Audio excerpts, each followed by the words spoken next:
ఆ పిల్లాడు అంటాడు, డాడీ ఏంటి డాడీ డిఫరెన్సు? నువ్వు నా చేయి పట్టుకున్నా, నేను నీ చేయి పట్టుకున్నా, చేయతే పట్టుకున్నాం కదా డాడీ. కొడుగ్గా నేను మీ చేయి పట్టుకుంటే ఏమైంది, తండ్రి మీరు నా చేయి పట్టుకుంటే ఏమైంది, ఒకరి చేతిలో ఒక చేయి ఉంది కదా డాడీ అని చెప్పన్నాడు. సరే రారా, నువ్వే నా చేయి పట్టుకో, నువ్వు కావాలనుకుంటున్నావు కానీ నువ్వే నా చేయి పట్టుకో. అలాగే డాడీ, వాడికి అదే కావాలి, నాన్న చెయ్యి వీడు పట్టుకోవాలి. వీళ్ళిద్దరూ కలిసి నడుచుకుంటూ ఒక కొండ ఎక్కుతున్నారు. అది జారిపోయేటటువంటి స్థలం. వీడు నాన్న చేయి పట్టుకున్నాడు. నాన్న చేయి పట్టుకుని ఆ కొండెక్కే ప్రయత్నం చేస్తూ చేస్తూ అమాంతంగా కాలు జారింది.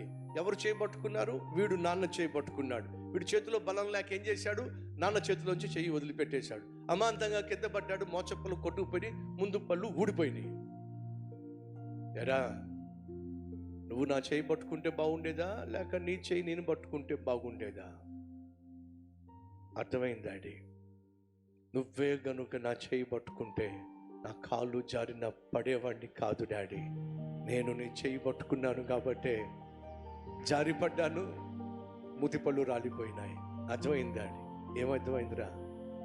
నువ్వే గనుక నా చేయి పట్టుకుంటే నేను నా కాళ్ళు జారినా పడే ప్రసక్తి లేదయ్యా. లేదు డాడీ. సంగమా వినో, దేవుడే గనుక నీ చేయి పట్టుకుంటే కొన్నిసార్లు మన కాళ్ళు జారచ్చు. కాలైతే జారచ్చేమో కానీ మోచెప్పులు కొట్టుకుపోకుండా, మూతిపళ్ళు రాలిపోకుండా ఆయన నిన్ను గట్టిగా పట్టుకున్నాడు కాబట్టి కాపాడుతాడు.